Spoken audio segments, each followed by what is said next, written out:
Thanks, Min. I don't think that I did expect you to mention me being a librarian, but now the cat's out of the bag, I can't deny it.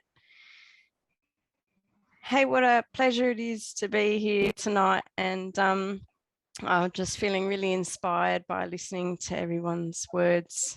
There's a lot of power in all the words that we're speaking tonight, and I just want to thank you all for being here and doing this with me. I want to thank Finn too for the platform and creating the opportunity for people who would otherwise be unable to access the spoken word platform. Living in Finland, I'm on the outer here, and so it is quite difficult for me to get my work heard. So this has opened up a whole world for me, and it's been and it's helped me be able to progress in a way that I feel fairly satisfied with. So thank you very much. The introduction told you a lot already, so I won't give too much explanation between my pieces unless it's necessary. So I'm going to start off now.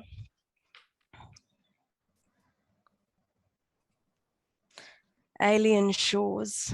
I don't know me no more from my early Earth years in the warm, salty waters of the South Pacific, emerging down through the thick rainforest of equatorial mountains, sucked into and dragged out of the dry heat of the deserts in the lucky country. Dumped by the waves of the Indian Ocean and retreating to the red center, brazenly navigating blue skies and sailing onto the shores of Finland's frozen archipelago. Traveling through the great unknown, hear what I've seen, see what I've been. Differences shed as I reveal the undertones of my skin and bones, not so far from your own, but still identities unknown. What's it like amongst the overgrown? Let me put this delicately, or should I reveal the sight obscene? Continent hopping like an introduced species, I've lost possibility of all responsibility. Misery aligns with the virus, a seismic shift in the world's consciousness. Suddenly we're awakened by the fear of mortality, constantly reading by townships demolishing from their bombs and their guns and their tanks and their bombs on your screen, in your head, in your dreams, in your bed. They are dying. Looking back, my chosen path closes in behind me. Thorny vines of my origins entangle hopelessly in a mess, twisting into bitterness, stinging in the nettles. But we lost hope years ago anyhow. And I wonder if I can ever climb back down again. Fear delves into observations of mass populism. We're no longer split into classes of those who choose community and those who choose to blame the free. And I miss you in the 7 seas. Finally, we pick up all those books we always meant to read. Trends on social media cancel intellectuality, constructing horrific news items we all share unwittingly. Isolation within isolation. Living on borrowed time now, dutifully carrying out the role of a law-abiding, God-fearing citizen, trying to prove to society that we're all doing the right thing. And still I wonder, how will I ever get you back to me?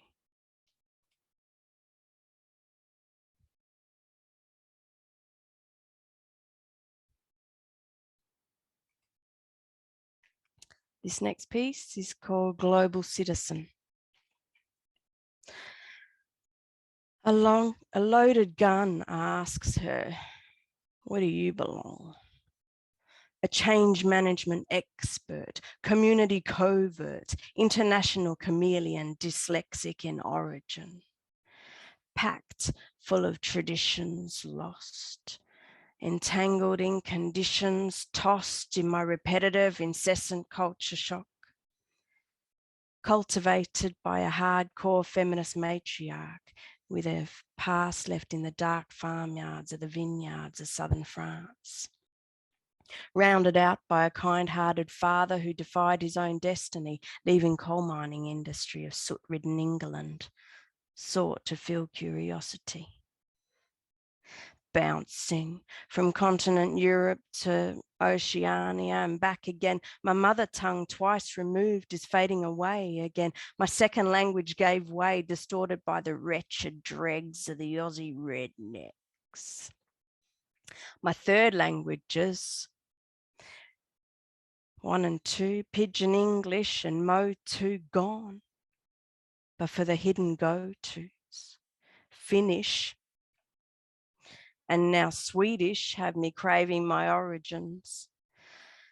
I fit nowhere and everywhere simultaneously, as I'm saying. You'd see, I'd love to explain to you about the dislocated sensation of acculturation in my impending modification to the next location, but I think you might get jealous. Need to belong seems to penetrate my motivation for assimilation. School's up to here, most of which shaped me to see what not to be, self-esteem plummeting as no system really fit me. Alien. But it's okay though, if I think of myself as a fish on a bicycle, where the imagery ironical maintains my confidential, which gave me soul sensational.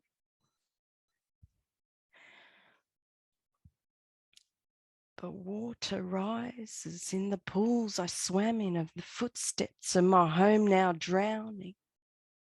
Corrupt systemic pollutants repel me from the corners I used to hide in. Third world flails against first world betrayals in the shrill vast hearts of the bastards that bask in their own good fortune. But waterfalls surround and beat down around me. The boom rush of memories exhilarate my freedom. Sun's glances seize me. Dancing droplets leap up and greet me. Crystal rapids giggle and tease me, and liberty suspends atmospherically.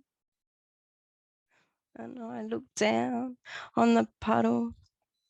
There's been such a muddle of vast open oceans of distant commotions. But my passports now gleam from opportunity. And it depends how you look at it, see? So when I ask you, where are you from? I don't mean, where do you belong? I mean, what shaped you? What makes you? How did you become the being that you are, and where do your hopes take you?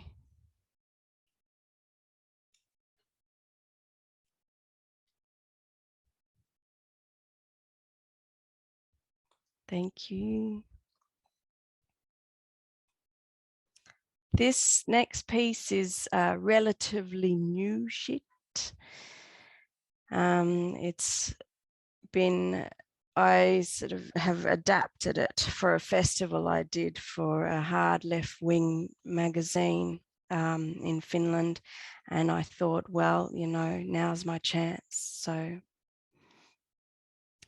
marginalized by the very margin of errors, skulking in the shadows cast by the fringe dwellers, we are the dirt, clinging to the roots, the clay soil that falls to dust from the last cuts of the weeds ripped out of the ground that nobody wants. Laying new roots in Finland, features slightly different. Find privilege given to only Finns who fit, but the box we don't fit in seems to be splitting. Individualism pronounces our entrance, peculiarity flashing neon signs, forced to express our worth in new currency, previous experience unnecessary, prior education dismissed repeatedly. Clambering into the too hard basket, I lose my footing, hearing echoes below. But you can't even compare me to the refugee from the Middle East or an African cousin with melanin skin. Prejudice turns to the disease of racism.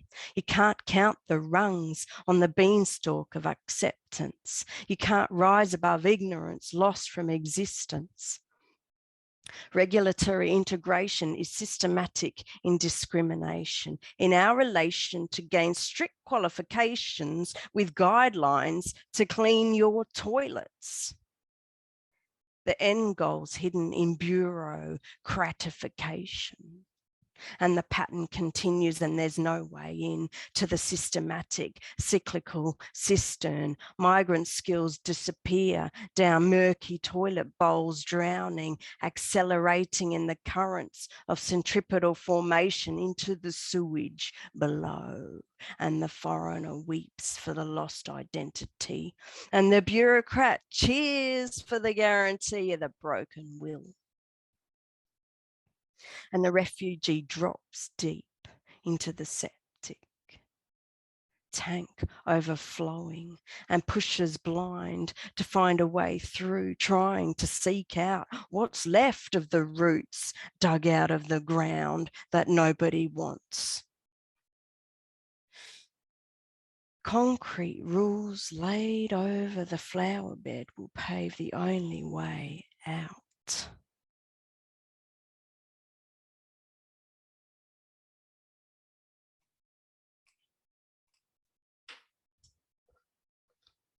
Thank you.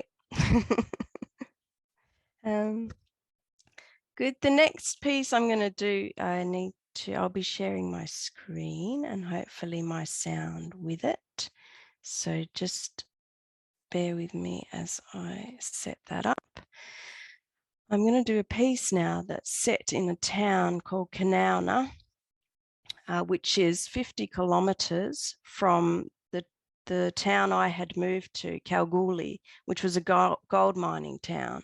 And I moved there when I was just about 12, or 11, 12, from Papua New Guinea. So I lived in the tropics in a very warm environment, and I moved to a really harsh sort of outback experience of Western Australia. And one of my first road trips was out to a ghost town of an old gold mining place in about 600 kilometres east of Perth. This piece is filled with references. So the first I'm going to use actually is the background music. And this has no reference to Aboriginal culture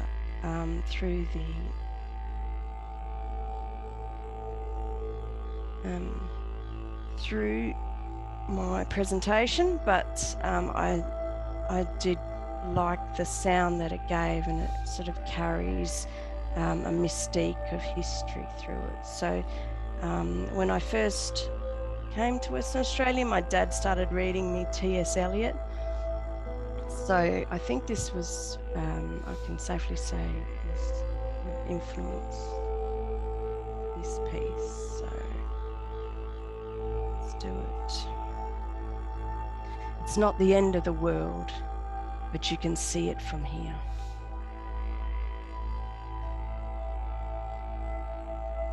Skies, blue and blinding, leaping out to the horizon. The only cannon for my survival. Words not yet bound. Loose thoughts slide, unsound, bouncing over corrugated roads. Red dust flies, hurtling around the sealed line, centred where iron ore meets asphalt. leading me to lost plains. Single smooth lane appears and the horizon blurs. Further down the road, wide empty fields deafen the past laid out before me. Look on the earth, the rubble and the ruins, brittle bricks all broken and burnt by the sunny sun which we all celebrate on the run.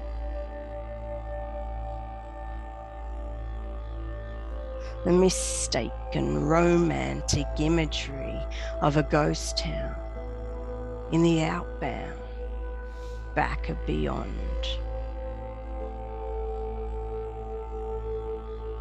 Once a thriving gold mining hub, all I see is a mockery of the song,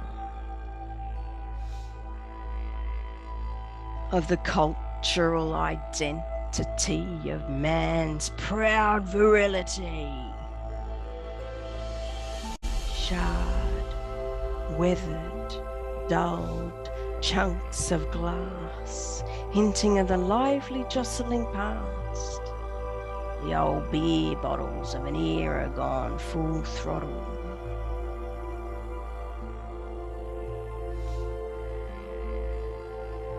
But I can barely make out a footprint of a single old brick building. The golden era, given the mystery of theatre, becomes lost on the irritable teenager standing disconnected by their folks' vehicle, 100 years removed.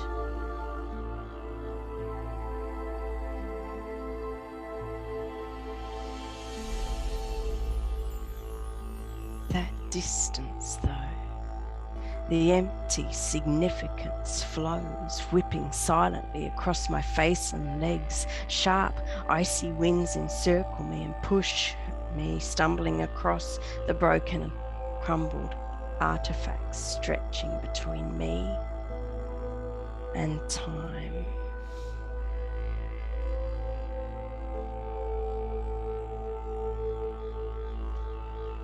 So when I wrote this piece, I had a lot of images in my head already from my memories. So I sought them out through the State Library of Western Australia and the West Australian Museum, which hosted a number of private collections as well through there.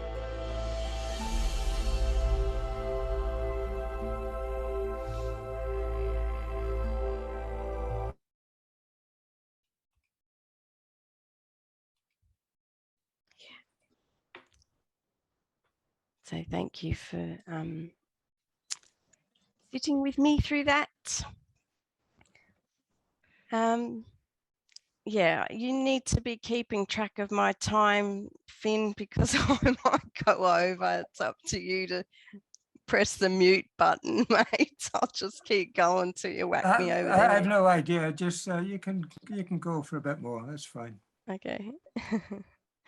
The next piece I actually promised to Mahir a few weeks ago, and she read a piece out about a mango, and so it reminded me of this piece I've written about a mango tree, which was came from the inspiration of having one in my front yard in Papua New Guinea, although I think the themes similarities stop there, Mahir, but I'd still like to share this with the group. Mango tree. This time, I'll start from the beginning, though my head is spinning. Smell the sap so secretly secreting. Bull ants pave a way to weave a complicated casing, calculating, tracing, stretching flayed leaves, neat mucous membranes seal white elastic seams, stuck fast in a wedge reveal the perfect nest to house those hungry little buggers. Bark stirs. Trees in earthshot shrieks underneath the layers that creep. On the hunt they seek and they come directly for me. Persistent warriors clamber, tentative, the tender tickle turns. Pins, needles, nip and sting, pinch my skin, grows, explodes. Fiery workers drive towards the goal and push the fold. Find the mold, bite the soul. But what I missed was the mango, a bulbous, globulous fruit that invites my chance, a delight. Pry the peel away, top to tail, thoroughly devour, no way to escape the squelch of the flesh that melts. Clammy air surrounds, but I'm on solid ground. Roadworks begin again. Traffic bursts into being. Amber ants busy themselves, continue to breed, attack the fiend, bleed the need, fight the deed. Mango tree, you lost your conceivability.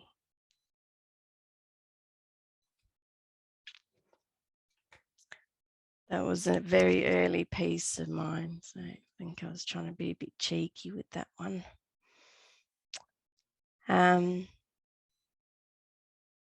The next piece, actually hearing Xavier's, I thought I'll do this one tonight. This is a piece I've written fairly recently, and my mum has translated it into French for me because I'm unable to do that. But so I'm going to try and read it tonight, firstly in French and then in English. It's called Paradise, and it was originally written during a Red Sky session, inspired by Roger Robinson's piece of the same name, but the theme is completely different. And I'm going to end on this pair of pieces. Excuse the pronunciation. Becky might know if I've mispronounced something. Et si je parle de paradis, donc je discute de l'odeur de bois humides. Et si je parle de l'odeur de bois humides, donc je discute d'une pluie chaude. Et si je parle d'une pluie chaude, donc je discute de mon enfance. Et si je parle de mon enfance, donc je discute du monde passé. Et si je parle de monde passé, donc je discute de mon pencheur sur un sol de forêt. Et si je parle de mon pencheur sur un sol de forêt, donc je discute du coassement des grenouilles d'arbres. Et si je parle de coassement des grenouilles d'arbres, donc je parle de la lueur du soleil qui perce. Et si je parle de la lueur du soleil qui perce, donc je parle de l'oiseau du paradis. Et si je parle de l'oiseau du paradis, donc je parle du paradis. Et si je parle de paradis, that was the French version. For no other reason except that I thought it would sound pretty in French. But yeah, here it is in English. And if I speak of paradise, then I'm speaking about the smell of damp wood. And if I speak of the smell of damp wood, then I'm speaking about hot rain. And if I speak of hot rain, then I'm speaking about my childhood. And if I speak of my childhood, then I'm speaking about lost worlds. And if I speak of lost worlds, then I'm speaking about crouching down on the forest floor And if I speak of crouching down on the forest floor, then I'm speaking about the croak of tree frogs. And if I speak of the croak of tree frogs, then I'm speaking about the sunlight breaking through. And if I speak of the sunlight breaking through, then I'm speaking about the bird of paradise. And if I speak of the bird of paradise, then I'm speaking of paradise. And if I speak of paradise,